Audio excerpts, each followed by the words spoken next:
course, they decided, okay, we tried to go into Asia. Once we started headed that way, the Holy Spirit spoke up, told us it was the wrong way, but wouldn't tell us the right way to go. So we decided, we'll go into, the next place? We'll go into Mysia. So we headed that way. The Holy Spirit spoke up again before we got there and said, wrong way again, guys. But didn't tell us the right way. Now, the third time, they decide what they're going to do, not God. They decide, okay, why don't we head over to Troas? So they head over there. And then watch this. Then you get to verse 9. When they got to Troas, apparently it was nighttime because a vision appeared to Paul in the night. They went to sleep that night. A vision appeared to Paul in the night. A man of Macedonia stood and pleaded with him, saying, come over to Macedonia and help us.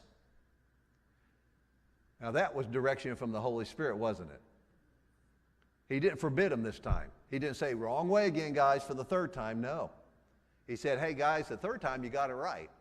You're going the right way. Now, after he had seen the vision, immediately we sought to go to Macedonia, concluding that the Lord had called us to preach the gospel to them. And then you can read the rest of the story. They went and got the lady named Lydia out on the river, got her saved, and preached to the people, some of the people she knew. Then they got thrown in jail after casting the devil out of the psychic girl. God shook, caused an earthquake, set the people free, and the jailer got saved, and a lot of stuff happened.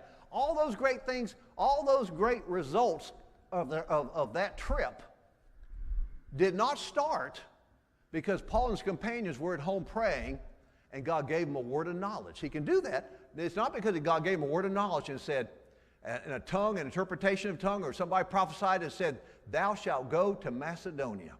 You think that would have been easier. Why didn't God just tell them that? Why did he let them go through all this stuff? Well, they were learning, weren't they? But God didn't tell them what to do.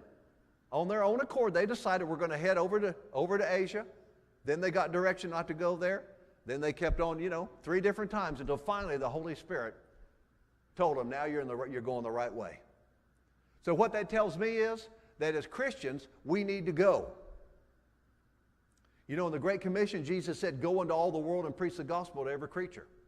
He didn't say before you do that, you need to pray and ask God if he wants you to go. Remember, never ask God to do what he told you to do. So they went ahead and stepped out and started going. See, if you and I will go ahead and step out in faith and start doing something, find some people to witness to. Find somebody to pray for. If somebody is talking and